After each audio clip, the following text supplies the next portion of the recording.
So good evening and welcome to the 26th Annual Storytelling Festival in Taos. Someone in the audience knows, actually two people, one on stage, one in the audience knows, it started in a tent at Kit Carson Park, and over the years it's gradually moved into the TCA. And before we get started tonight, I want to thank our sponsors who helped put on this festival. So some of the Taos sponsors include Matt Thomas and Richard Sparrow from Casa Guevara, Becky Benzini from Nighthawk Press, Cisco Guevara, who you're going to hear from soon, from Los Rios River Runners, and also our lodging hosts for tonight's storytellers, the ones that are from out of town, are Maria Garcia and Jamie Donnelly. So we thank them for their support. It's main show. If any of you came last evening to Telfa, it was a great night. There was over 100 people there.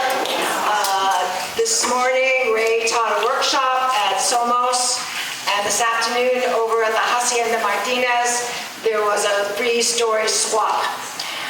So I ask you to turn off your cell phones if you haven't already, just so the tellers won't get interrupted by those, strange noises.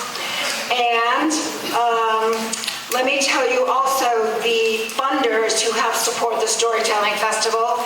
They include the Virginia Wellington Cabot Foundation. They are a big supporter of the Storytelling Festival every year.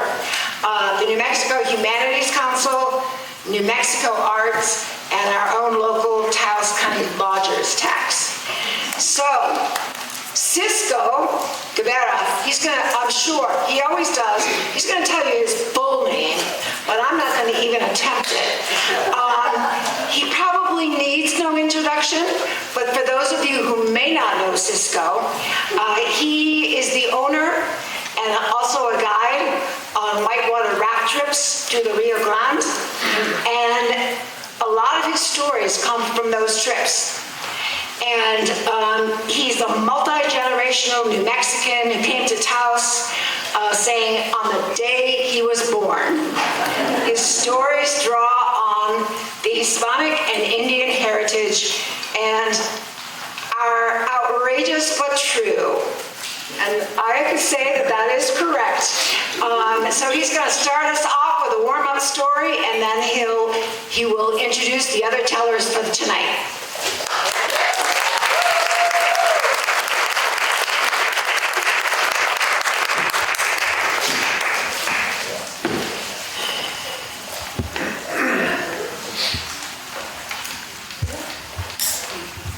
Good evening. Howdy.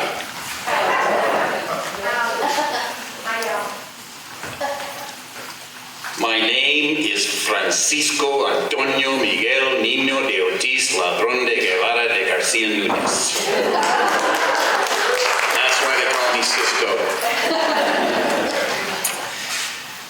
I didn't know I was a storyteller until 26 years ago at the very first storytelling event that SOMOS organized. They came to me and said, Cisco, we're starting a storytelling event and we want you to come tell a story. It's like, well, thanks ladies, but I'm a raft guide, I'm not a storyteller. And they said, Cisco, we've been on your raft trips, you're a storyteller.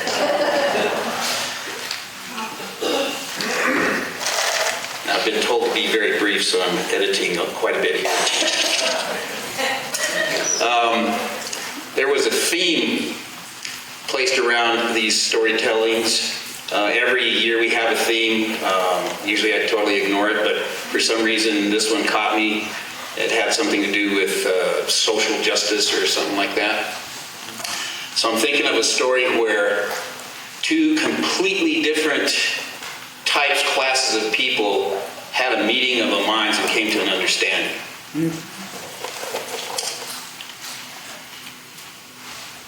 I've been running the Rio Grande through the Taos box for 57 years. 52 of that has actually been how I've made my living. It's been pretty fabulous. And I've met all sorts of people along the way. And the ones I'm thinking about right now are two young, hardworking, working class men out of Austin, Texas, named Duke and Randy. Now, Duke and Randy would come up to Red River where I ran my business for a short spell, and they were there to have a good time. They would actually bring pre-made posters and put up at all the bars and public places that said, Duke and Randy back in town, table dancing every night, come party with us. They were real serious about having a good time. And they went down the Taos box with me every year for quite a few years in a row. And they always showed up with an 18-pack of Bud Light on the arm with a couple already broken out and drinking them at 8 o'clock in the morning. These guys were serious about having a good time. Well, over the years, I learned that I had to give Duke and Randy their own raft because they were totally inappropriate. They would punch each other in the arm and shove each other out at totally inappropriate places. They would even jump out just right before a big rapid, completely inappropriate and somewhat dangerous. And so I learned to always give them their own boat, and they expected to have their own boat. At this time, I was courting a high-powered booking agency out of the La Fonda Hotel in Santa Fe. Santa Fe Detours. Some of you are familiar with the Fred Harvey history, wonderful history, and they would bring people off the trains up to Santa Fe and up to Taos, these day adventures. And that was their roots. They were very powerful, very old and established, and whatever raft company they booked became number one overnight. And I tried for years to get them to book me, but they just wouldn't. And I finally got a chance to prove to them that I was worthy because they called up one morning and said, we have a very, very important VIP client that needs to go on the box today. He's the president and owner of Continental Inns. He's a very, very important client to us. Do you have any room? And my brain started whirling because the only empty seats I had that day was in Duke and Randy's boat. This isn't going to be good. So I had a choice. I could tell those people, no, you can't go, and then I would lose all credibility with them. Or I could say yes and take my chances, and it probably wouldn't go good. So I took my chances. I said yes, and they showed up, and it was the owner, CEO, president of Continental Inns and his wife, and they were very privileged people, and they expected a lot of extra service, and they had a certain attitude and air about them that was a completely different opposite from Duke and Randy. So if we're going down the river, they're not very happy with Duke and Randy because they're jumping around the boat and punching each other. Back in those days, we didn't have self-bailing boats. You had to take buckets and lift the water out of the boat when the rapids filled them up. And everybody in the boat had to take a turn. And during one of Duke or Randy's turns at bailing, they accidentally bumped into Mrs. Continental Inn.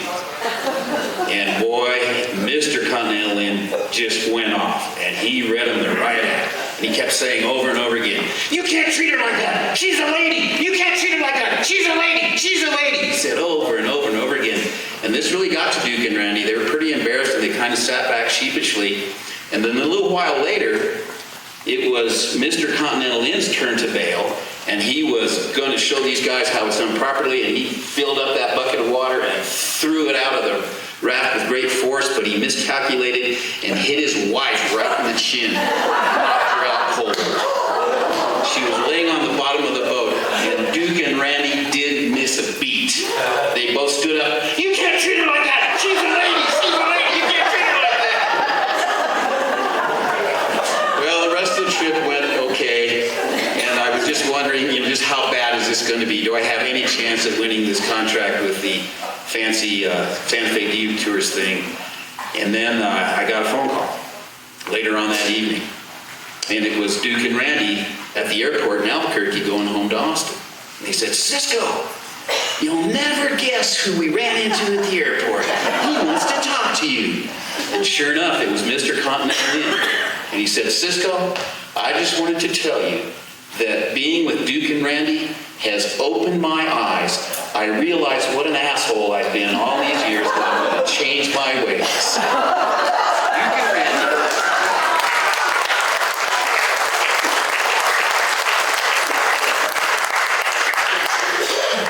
Our next storyteller, and we are so fortunate to have the caliber of storytellers that SOMOS has been able to tap into. This is awesome. Regina Ress is an award-winning storyteller. The art of the spoken word is a very difficult thing to accomplish, and to get good at it enough to win awards, that's really something special. But Regina is even more special because she's won awards in 2 languages, Spanish and English. So please welcome Regina Ress.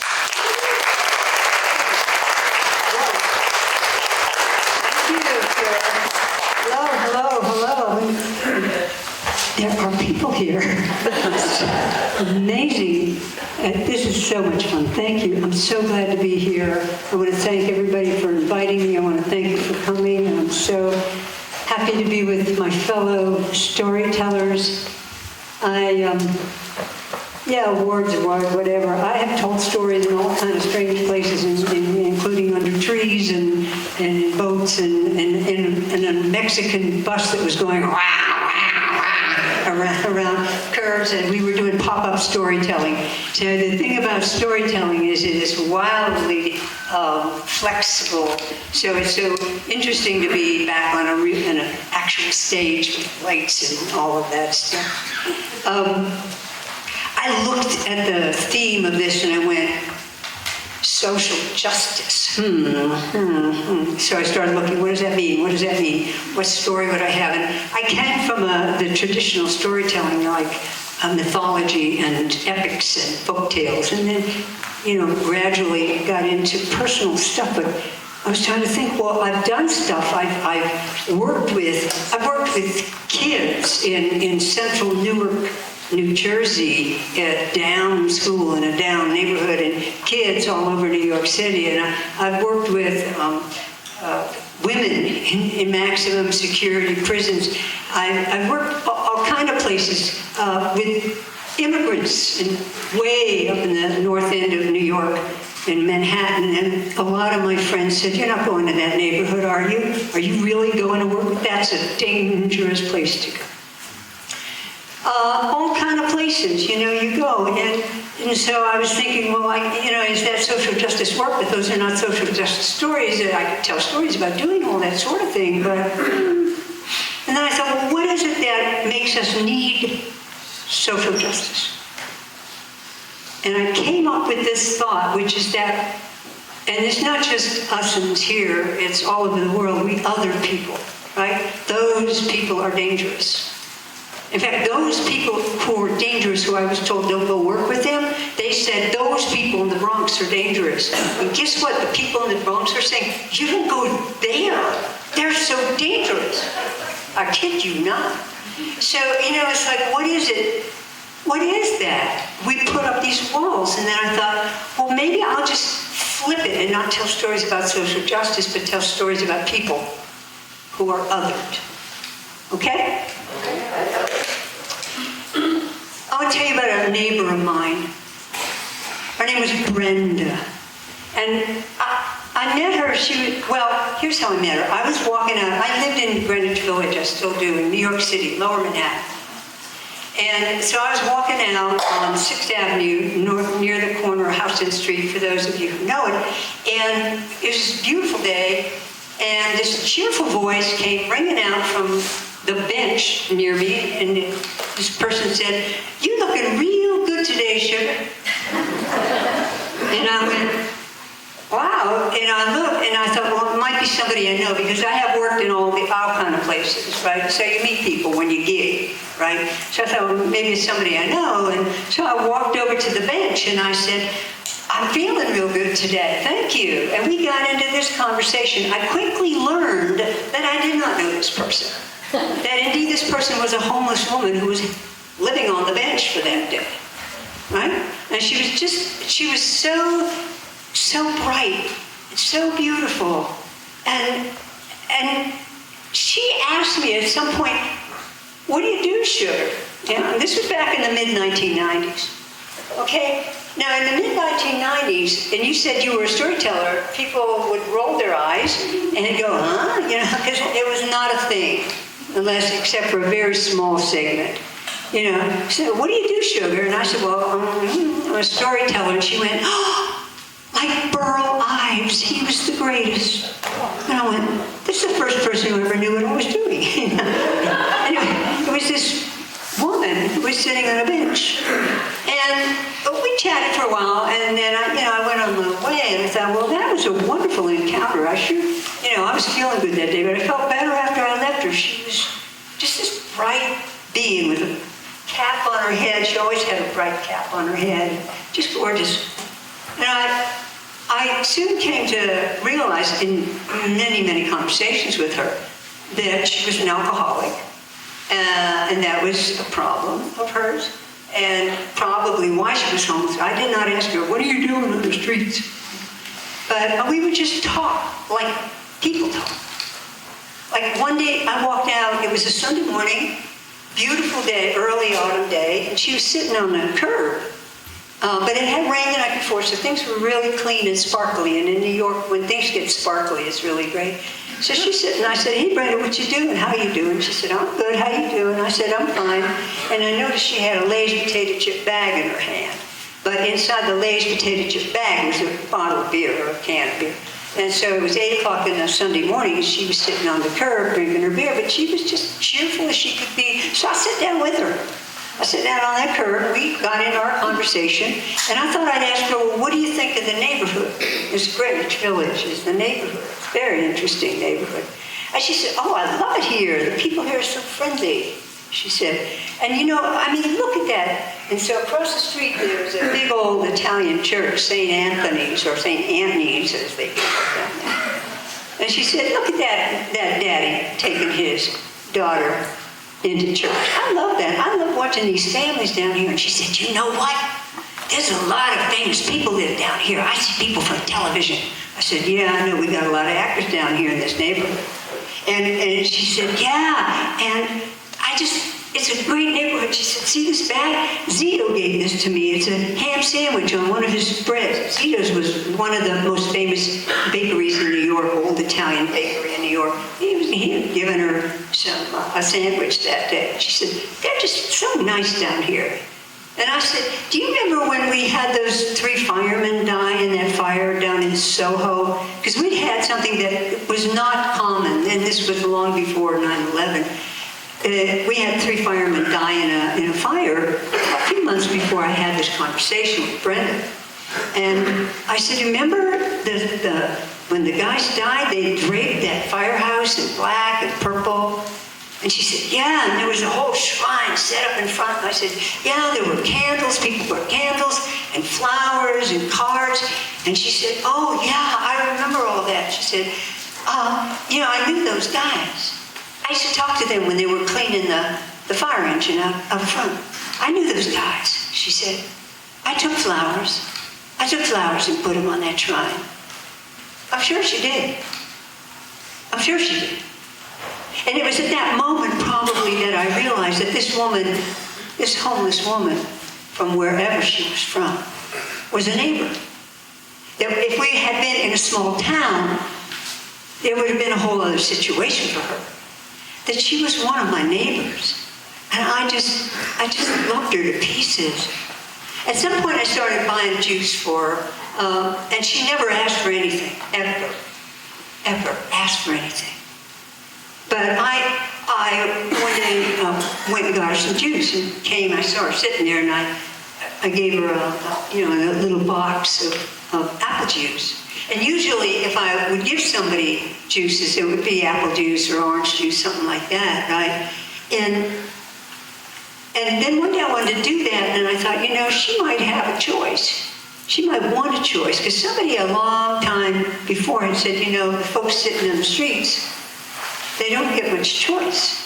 So I always would ask, like in the winter, I was going to get somebody coffee, I'd say, how do you take it? And usually it was light and sweet, which would mean a little bit of protein in there, you know, with the milk and some sweet stuff, besides just that coffee. But I asked them, so I said, Brenda, what kind of juice would you like? And she said, cranberry, cranberry. So after that, I always brought her cranberry, and then if they had cranberry muffins or cranberry coffee cake, I would get her that too. She didn't ask, but we did that. And we would have these conversations. This went on for about a year and a half, on and off. And she'd go away, and then she'd show up again. One time, she disappeared for about 3 months, and I was worried about her. And then she was back, and she was on the bench right down the street from my apartment. And we got into conversation. And she had apparently found some religious organization that had a place for the homeless, and so she had been able to stay there for a while. And I would assume probably at some point she started drinking again. I don't know. I don't ask. And she said, Sugar, you know what the best thing is? And that's a really interesting question. It would be interesting in a workshop. You know, what do you think the best thing is? And it's a very big, wide open question, isn't it? And we might come up with a lot of answers. I said, no, Brenda, I said, what do you think is the best thing? And she said, a key to your own room. And every time I say that, I get chills. Because it's so profound in what it implies. And Brenda was just my neighbor and my friend. My son, who was a teenager, knew her too. And I'm so glad she was in his experience. Because this woman radiated love and light. And when she was really drunk, and sometimes she'd show up really drunk, she'd be apologetic. But generally, she was just Brenda. One time I came back, I had been way uptown, was working with kids in an after-school program, and I was thinking about actually storytelling and social action, because we go into all these places if you really start going out there with it as an arts and education person. You find yourself in all sorts of places with all sorts of folks. So I was thinking about that, and I got off the A train at West 4th Street, and there was Brenda. She was sitting on a bench, very drunk. And she said to me, my mother-in-law died. And I couldn't decide whether that was a good thing or a bad thing, but we talked a little bit. And I said, Brenda, have you eaten? And she said, no. I said, well, I want to go up. There was like a little barbecue place by the train station, by the subway station. I said, I'll go get you some food. What would you like? I'll go get you some dinner. And she said, roast beef, mashed potatoes, and gravy. I said, okay. So I went back up. I had to go out of the subway, and I went up and got her. And, you know, they had the roast beef sandwich, and then they had a side of mashed potatoes and gravy. She knew what she wanted. So I brought it down to her. And she said, I will pay back. And I said, no, it's okay. I'm offering this, you know. She said, well, when I see you next, I said, just eat some dinner. But I had to go home. I had a kid at home, you know, and I had to make some dinner and get my life together there. So I had to leave her there, but I knew she'd be okay. I somehow knew she'd be okay. And don't you know, I saw her late the next day. She was on the street. She was perfectly fine, very bright. That light was shining from her. And she said, oh, I'm so glad to see you. She said, I want to pay you back for the dinner. And I said, Brenda, no, it's okay. I offered the dinner. She said, no, but I want to pay you. And I said, I tell you what, I offered the dinner, so I get to pay for the dinner. But I did not bargain to have to pay the subway fare again. You can give me a couple bucks for the subway fare. And because I had to come back in the station. And she pulled out $2 and gave it to me, and we were square. We were square. And that was another one of those moments that I had with her. And I want to tell you one more. We were sitting talking one day, and I got up to go, and she said, hold on, and she rummaged through this bag. She always had this kind of shopping bag. She pulled out a really tatty dollar bill. It was just a mess, you know those kind of old dollar bills that had been in circulation forever.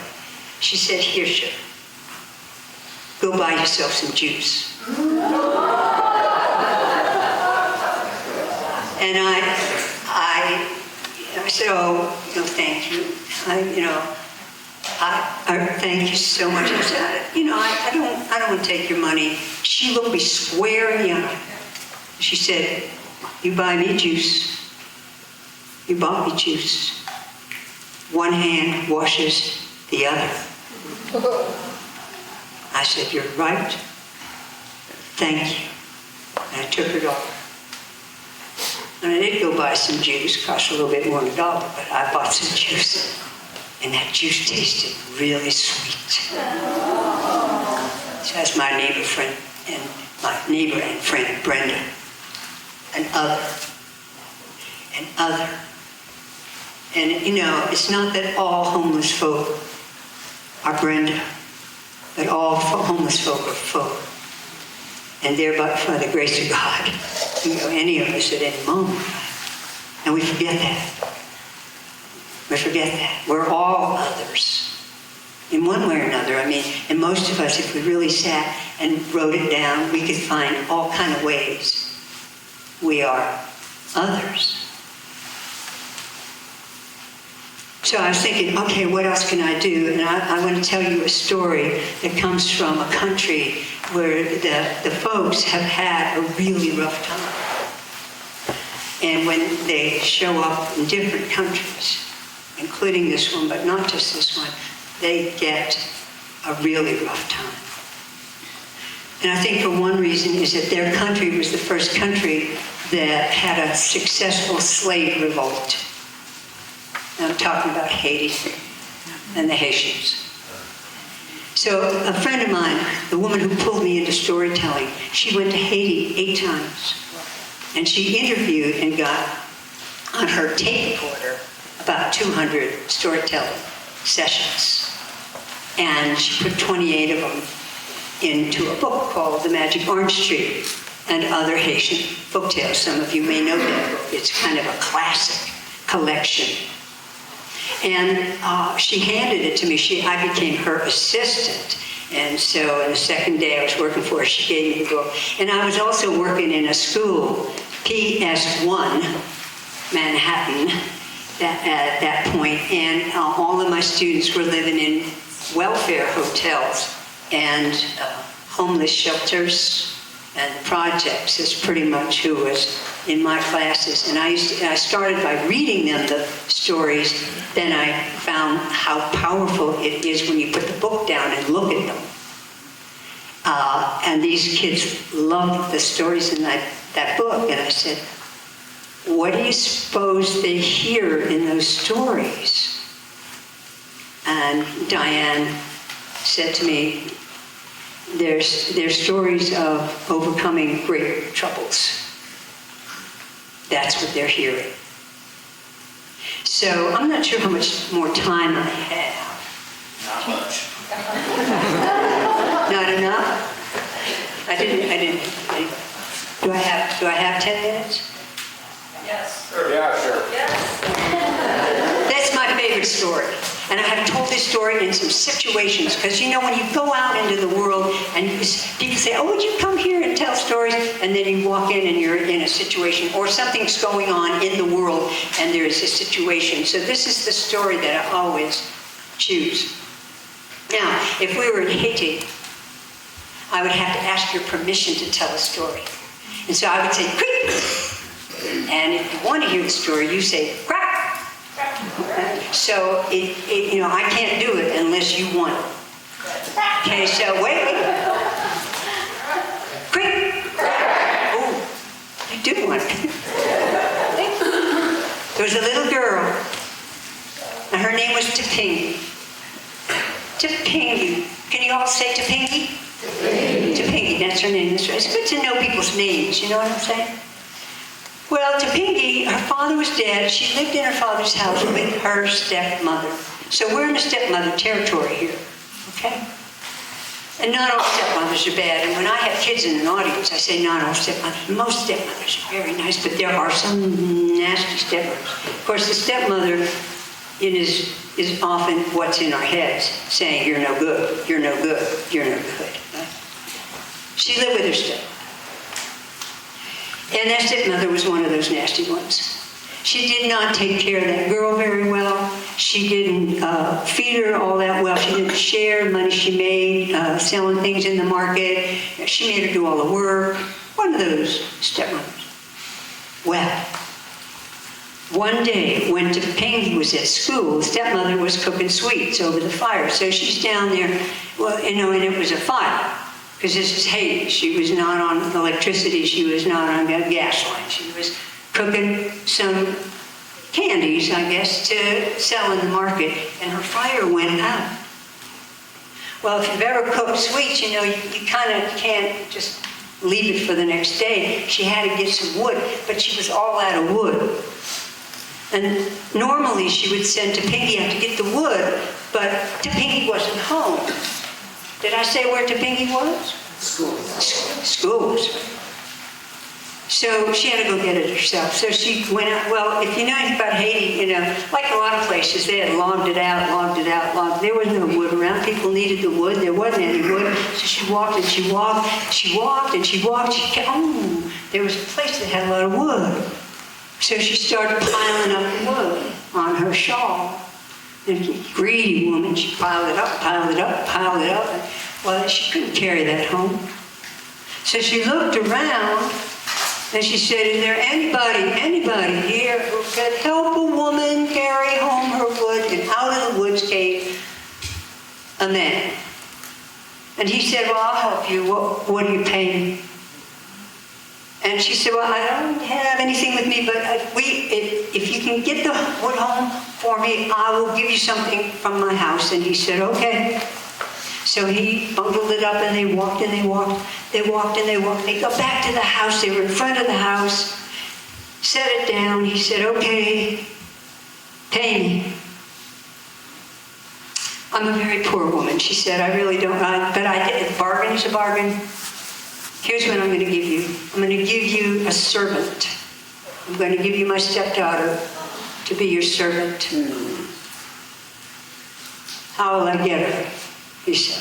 She said, you go tomorrow to the well. I'll send her out for water. And you go to the well at noon, and she'll be there. She'll be wearing something red.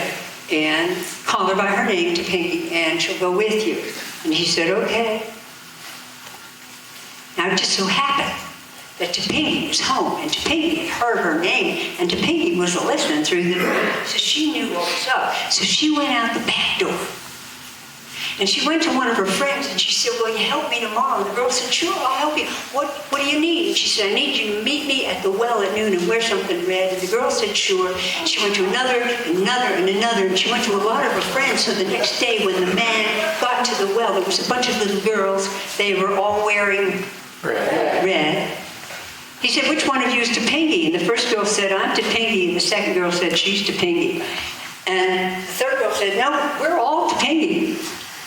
He said, which one of you is Topanga? And they began to sing and clap.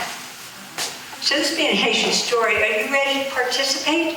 Yes. Yes? Okay, so it goes like this. I'm Topanga, she's Topanga, we're Topanga too. Can you say that? I'm Topanga, she's Topanga, we're Topanga too. And we're going to clap with it. We do it 3 times, so let's practice. I'm Topanga, she's Topanga, we're Topanga too. I'm Topanga, she's Topanga, we're Topanga too. I'm Topanga, she's Topanga, we're Topanga too. Okay, got it? But I heard you clapping. I didn't hear, like, sing out, man. Are we going to say it? You bet we're going to sing.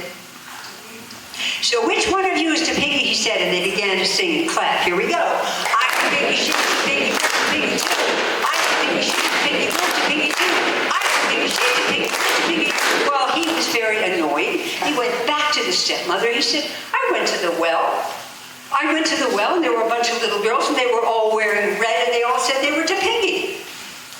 The stepmother said, well, I'm very sorry, this won't happen again. Try again tomorrow. She'll be wearing yellow tomorrow. You go to the well, and she'll go with you. He said, okay. Topanga heard. off she went. She went to her friends. Will you help me? Wear yellow. Will you help me? Wear yellow. And word got out. So the next day he went to the well, and there was just a huge bunch of little girls, and a lot of women too, and they were all wearing yellow. Which one of you is Topinky? First one said, I'm Topinky. Second one said, she's Topinky. Third one said, we're Topinky too. He said, which one of you is Topinky? And they began to sing and clap. I'm Topinky, she's Topinky, we're Topinky too. I'm Topinky, she's Topinky, we're Topinky too. I'm Topinky, she's Topinky, we're Topinky too.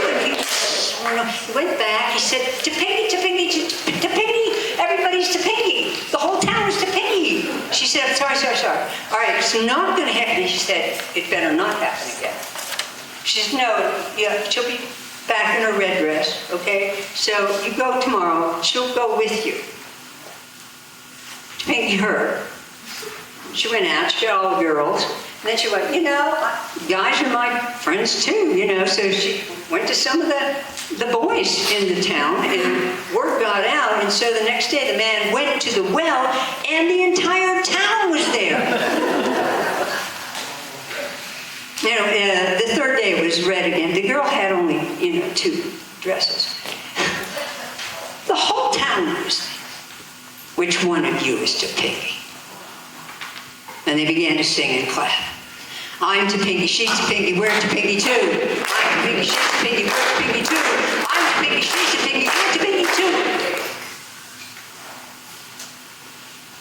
What do you think he did? If you were kids, some kid always says, he took them all. Then too much trouble. No. Gave up? No, he did the job. He went and took the stepmother to be his servant.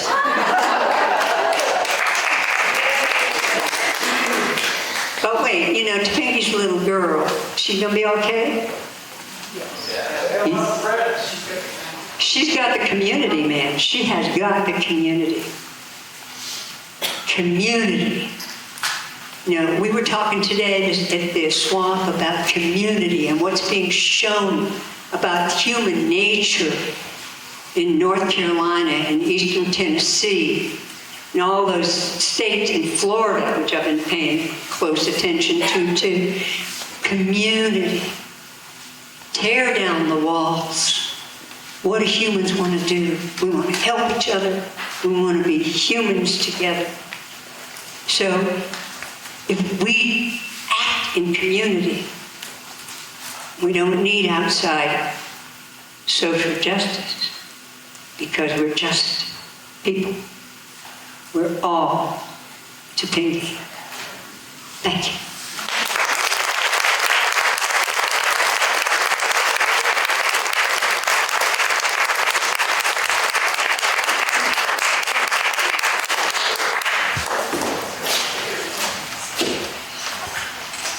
Social justice. I want to give a shout out to Olivia Romo for organizing the beautiful thing that she does for SOMOS. Your addition to the SOMOS family is powerful and really appreciated and very beautiful. Thank you so much.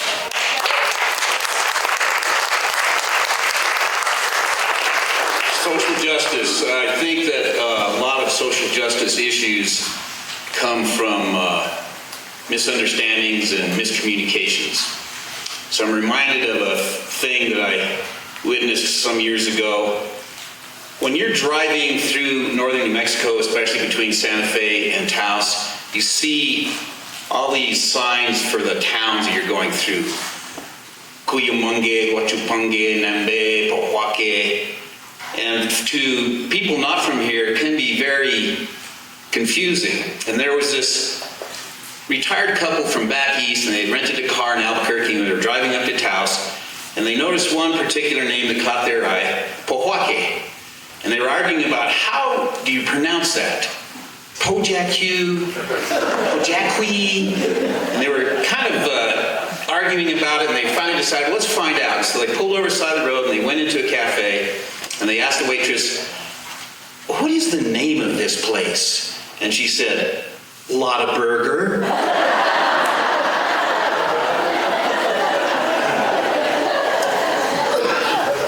Our reading his bio, it is very, very impressive. This guy has won so many awards and done so many different things. The two things that stood out the most to me was he was a paratrooper and he's won the Moth 10 times. That's incredible. So please welcome the incredible Dr. Ray Christian.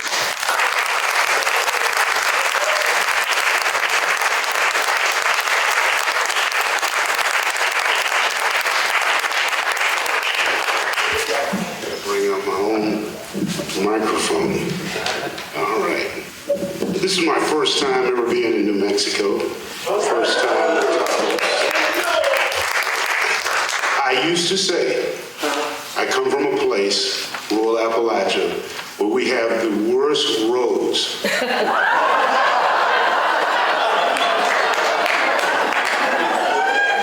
I ain't said nothing. I'm not saying that ain't good. There was this aroma. As soon as I got here, there was this aroma in the air. I couldn't even tell you what it was, but I know it gave me that sensation like I wanted to bite somebody. Not no vicious dog bite. I'm talking about little baby bites. Chili is what I was smelling. I don't know. I don't know if you don't want any kids eating that. They might want. Anyway, I probably went too far with that. I love being here. The food, everything is great. But I'm going to start you with a little riddle.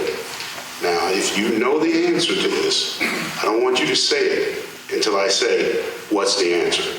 And if necessary, I'll say it twice. It's just a brain exercise. You ready? And listen carefully. What is greater than God, less than the devil?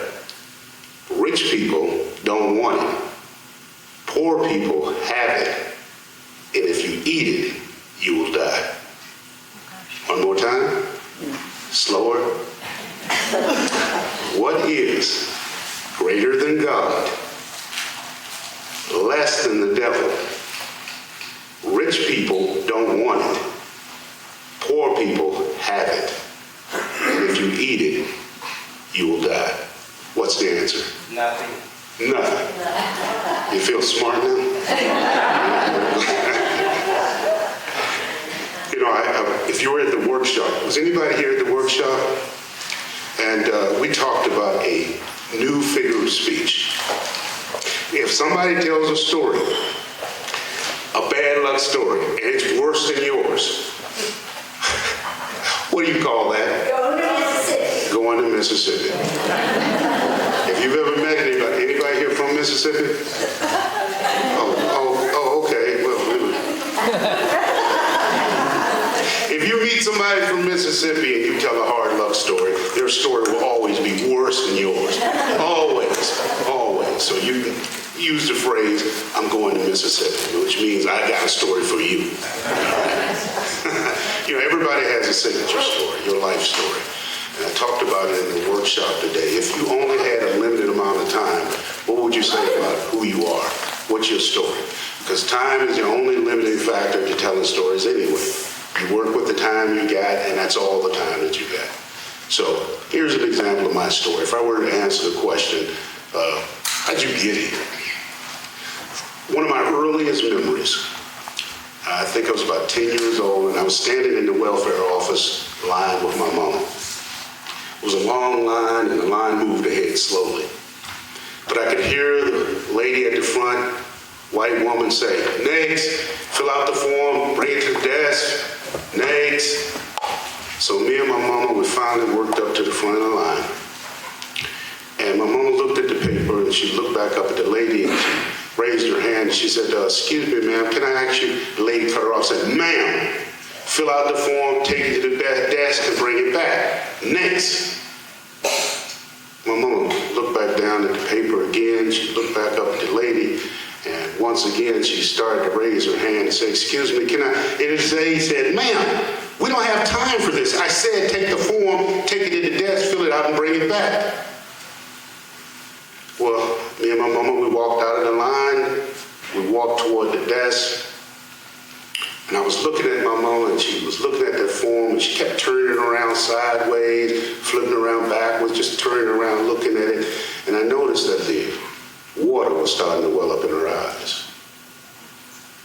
And I said, Mama, what's wrong? And she said, baby, Mama can't read. I looked at the form. I'm 10 years old. And I said, Mama, that first line says name. Name, N-A-M-E. She said, you know my name is Andy Christian. Can you write that? Yes, ma'am. A-N-N-I-E-C-H-R-I-S-T-I-A-N. Mama, that next line says address. Address. That's where we live. And Mama told me that. I wrote the address, and we went all the way down the form like this until it got to a word that I couldn't really pronounce, but it seemed like it was something like a sig, nay, sure. And my mama said, what does that mean? I said, I'm not sure, but I think it's when you write your name real squiggly like. And she did that. And then she just started hugging and squeezing me and crying real soft. And I don't know what's going on here. I don't even know why we're here. I don't know what welfare means. I don't know why it's important. I'm just glad I'm helping my mama. But through her tears, she whispered in my ear, you will never know what it's like to be ignorant. I don't know what she's talking about. I'm just a kid. I'm just here trying to help my mama. But it was shortly after that I came to realize that both my mama and my stepdaddy, they were both illiterate. They couldn't read, they couldn't write. And because they couldn't read and they couldn't write, they had limited education, didn't understand the importance of school, they thought that if they brought home to me pretty books, big books, it would be good for me because they wanted to encourage me to read. And I was already reading bills, letters, notices, things that would come to the house, but I'm still a kid, and I don't always know what the context of these things is. Reading to my mother a letter about someone in her family who had died, waiting for my mama's reaction, and I'm a kid, I don't know any context to it, but this is what I do. So they want to encourage me to read, so they go to these rummage sales, Salvation Army, Goodwill, places where they give away books. And if they have any big, pretty books with big, pretty pictures on them, they bring it home to me. So I'm 10 years old, but I'm collecting a huge library in the ghetto. I got books like General Psychopathology, Principles of Engineering, Ron L. Hubbard's Dianetics, Sex After 60.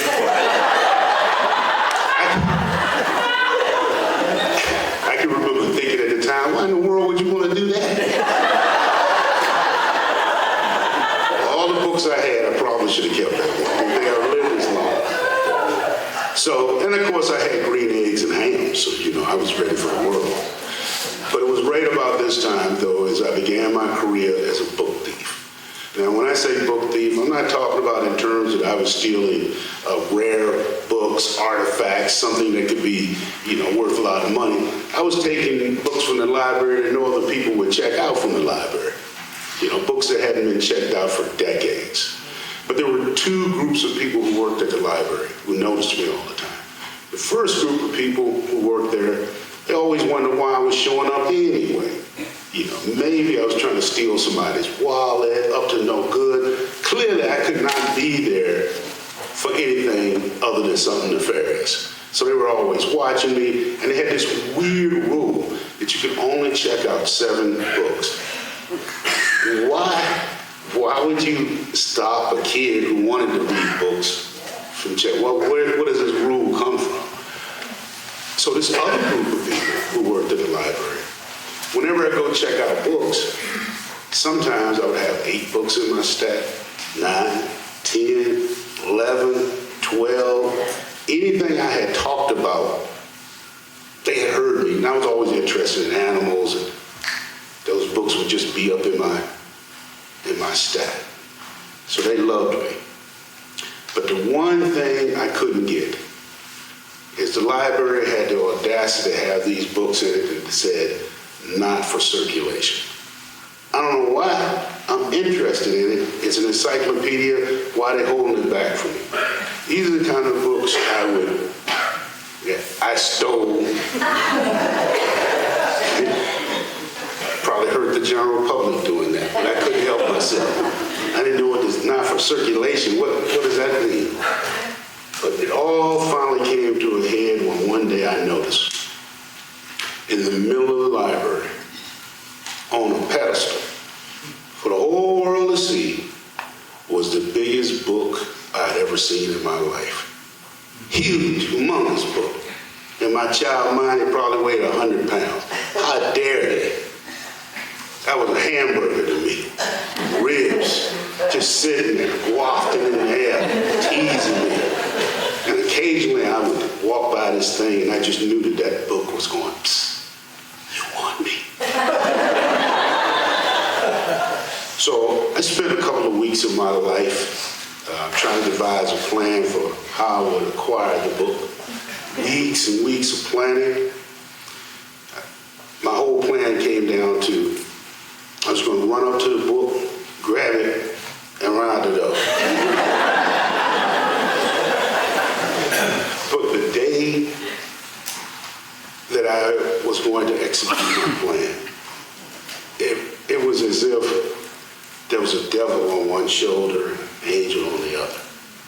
The angel was those library people who were looking at me and they were thinking, please don't disappoint us, little boy. We have such faith in you. You're a good boy. We know you're a good boy.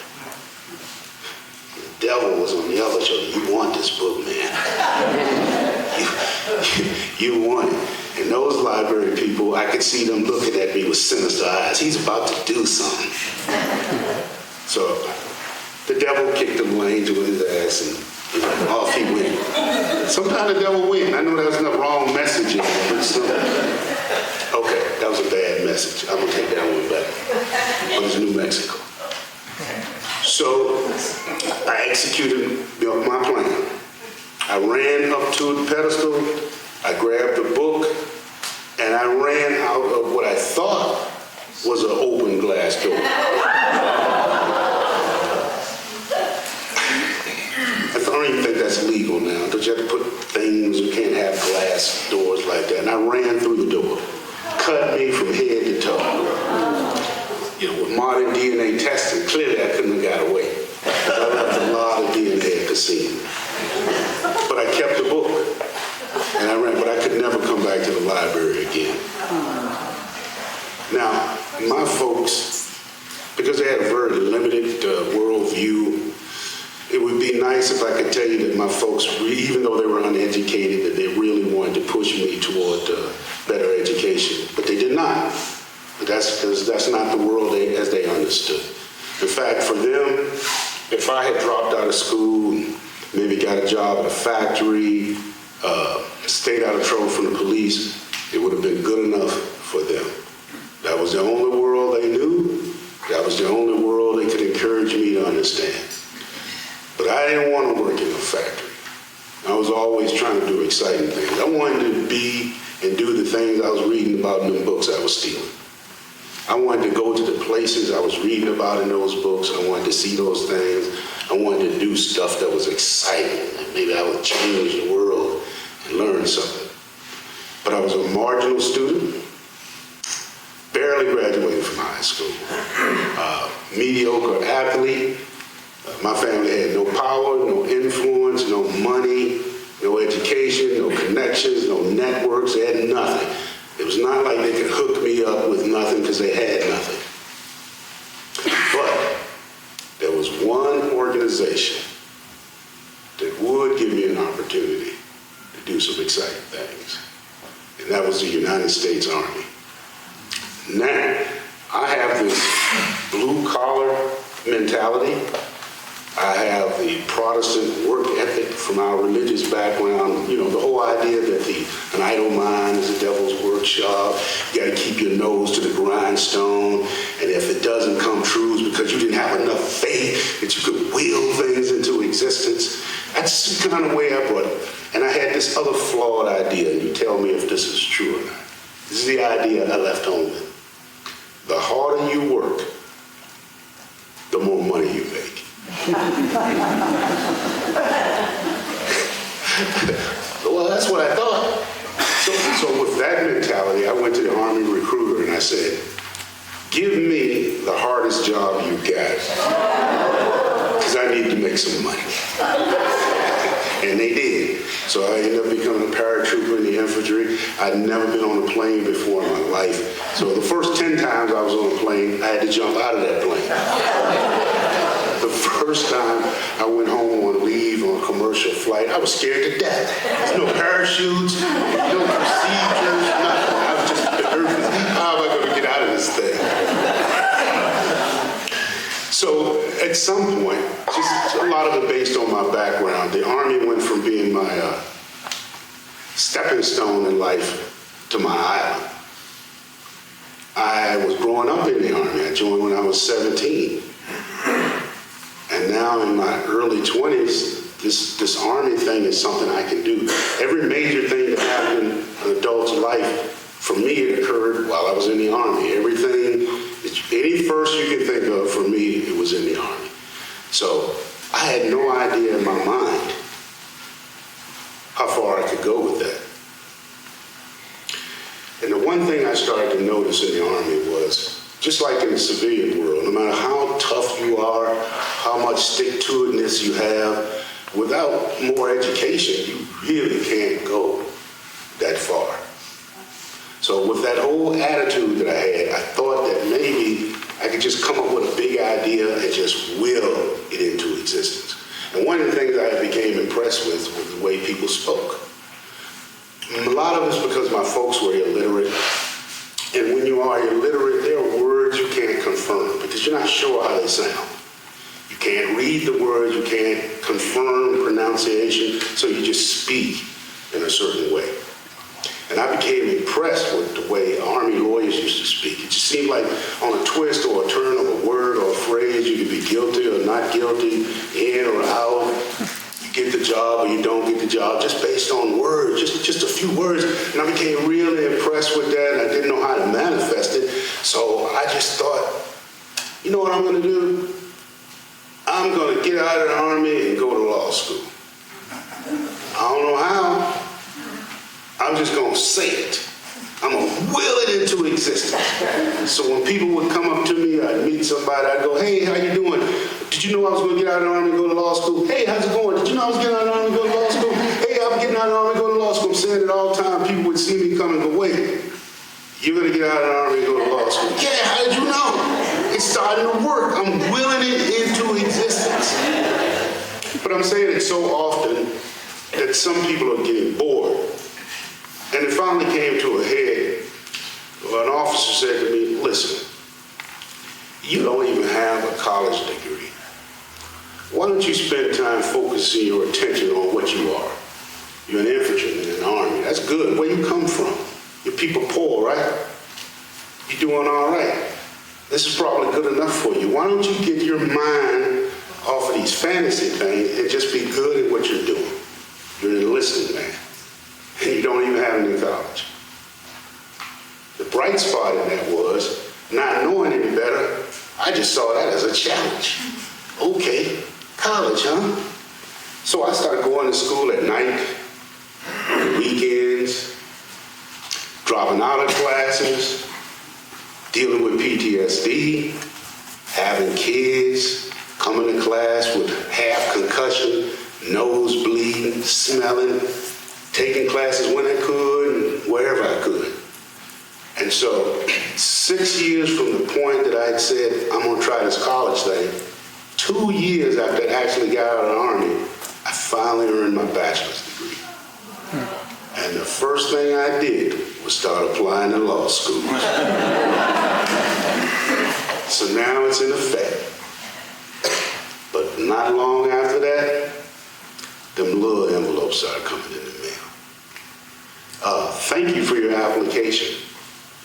We've had a lot of qualified and interesting candidates this year. Good luck with your future. No, you're not getting in. No, no, no, no. I began to recognize the little white envelopes when they came in the mail. Then one day, envelope came. You know, the one with the glossy color catalog on the inside? I was going crazy. One crazy school accepted me in. I'm crazy. I'm telling everybody, I'm going to law school. I'm going to law school. I'm going to law school. Do you know I'm going to law school? People are going, whoa, what is really happening for you? Yeah, I'm going to law school. Well, Ray, think you can help me sue the Army?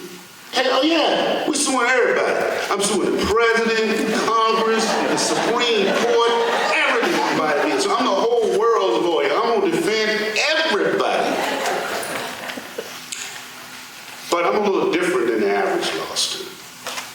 I don't have a lot of friends. It's hard for me to make friends. And I don't really have a common background with most of the students in the school. And because I got my degree in a really unconventional way, I don't socialize well with my other peers. Some of the students in school had already been stellar students throughout high school, and their parents were the same. And reading 200 pages a night was difficult for me. It was hard for me to work with my kids and their homework. This was killing me. And those guys that I met who were trying to encourage me, always trying to cheer me up, trying to get me in the mood, they were always behind me, and they stayed behind me until we had the midterm exams.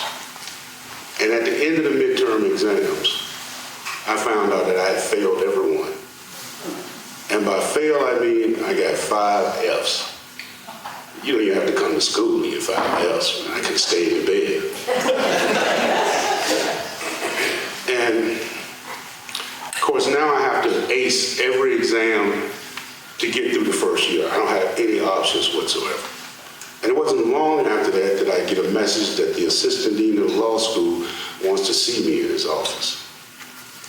And I remember when I walked in his office, the door was already open, and he was facing the wall, so he didn't turn around and speak to me. But as soon as I walked in, he said, "You should withdraw." I said, "Excuse me? You should withdraw." So I don't want to withdraw. This is paperwork. I served in combat. My people depended on me. It ain't too hard. I don't want to withdraw. He said again, without turning around in his chair, "You should withdraw. You are the worst student in the law school. I don't know why we accepted you. I don't know how we accepted you, but it was a mistake. You should withdraw. And if there's any chance at all of you getting through it, I would eat my hat." Woo-hoo. Now right then, my PTSD brain kicked in. And I was thinking to myself, I'm going to strangle him. But after I got out of the Army, I came to realize that strangling people was antisocial. It's just not the way people act. But shortly thereafter, I also remember what my mama said. You will never know what it's like to be ignorant. Now I do. Maybe I shouldn't be here. Maybe I'm in the wrong place. Maybe I made a big mistake. It was a little while after that my friends showed me a poster on the wall. It was announcing what was called the Mary Wright Closing Argument Competition. It's the highlight of the law school year. All the professors are there. All the major deans from all the major schools are there. The local legal community, all 3 classes of law school. It's a big deal, and it's conducted in this like an amphitheater, like a courtroom atmosphere. And so it's the highlight. And of course, that got my attention because the only thing about the law that really I was good at was just talking. Not the paperwork part. And so my friends were saying to me, "Oh man, you need to sign up, boy, you always running your mouth in class, sign up for it." Because I wanted to be a TV lawyer. I didn't want to do paperwork. And I told my friends, maybe you haven't heard, I am the worst student in the law school. And my boys are like, "So what?" You should do it anyway. I said, but I'd probably get kicked out of school. And what does it matter? This is what you do. This is what you want to do. Do it anyway. Come on, do it. And I gave in. Okay. I'll do it. However, I had no idea what it is I was going to do. And typically what was happening was the law professors were already working with their favorite students, kind of coaching them on what they should do, the whole process.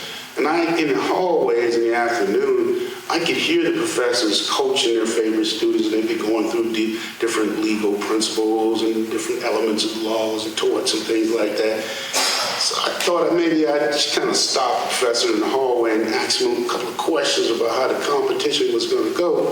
And I said, excuse me, professor, I had a couple of questions. And he said, wait, whoa.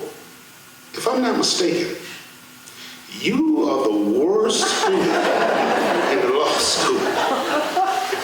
I got a reputation now.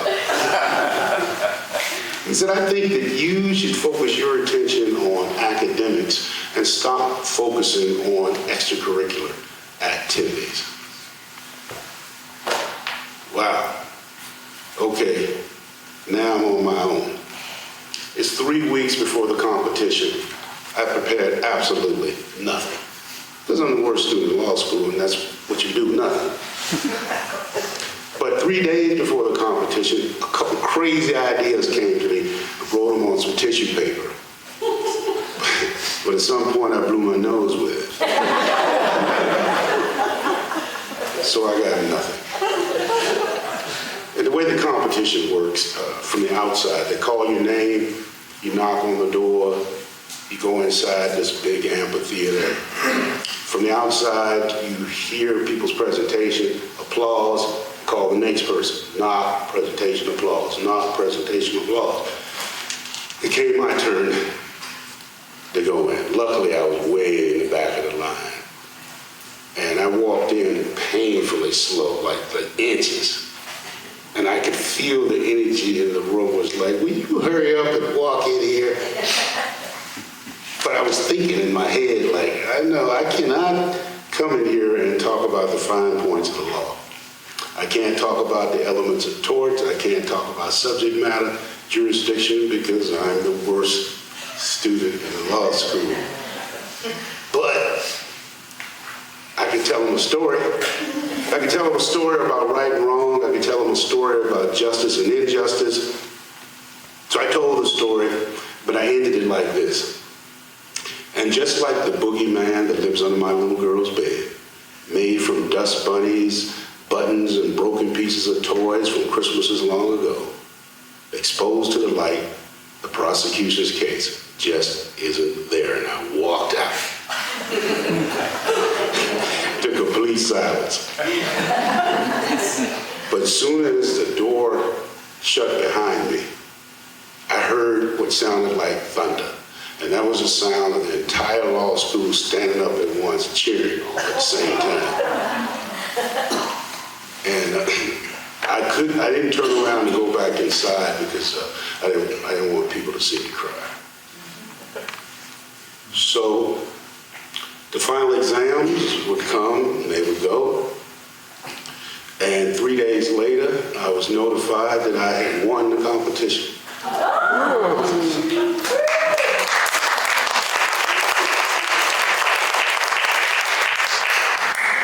3 weeks later, I received a letter in the mail telling me that I was being academically withdrawn from law school. I was absolutely broken.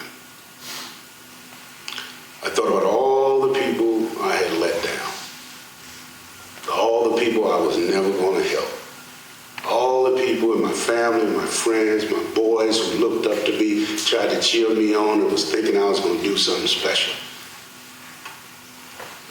I let them all down. It was the last 6 years I was in the Army. The only thing that got me through that was this crazy dream that I had. I'm going to get through this, and I'm going to law school and be a lawyer and change the world. And now it's over. What am I going to do? And it took me a while, a long while, to think to myself, okay, maybe I could give myself a tiny little pat on the back. I beat the smartest people in this law school at their own game. If I hadn't had the crazy idea of becoming a lawyer, I wouldn't have went to college at all. If they hadn't kicked me out of law school, I'd have never earned graduate degrees in history and education. I never would have got a doctorate. I never would have became a college professor. I never would have become a Fulbright scholar. The only one who specialized in storytelling in the country. And I wouldn't be here talking to you. So the journey didn't take me to a place where I could combat injustice in a courtroom. But the journey did take me to a place where I could knock out ignorance in a classroom. That's my story.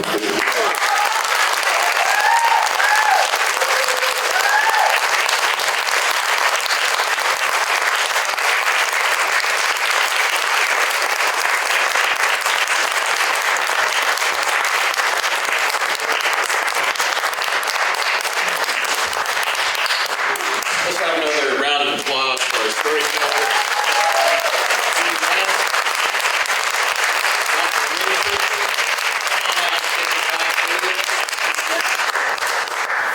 Where's Regina? We lost her. Where's Olivia? There she is. Come on up. Thank you, everybody, for attending and staying awake. Yeah, wasn't that hard. We really appreciate you participating because you are the most important part of storytelling. The audience is what makes us do this and gives us our reward. So give yourself a big hand also.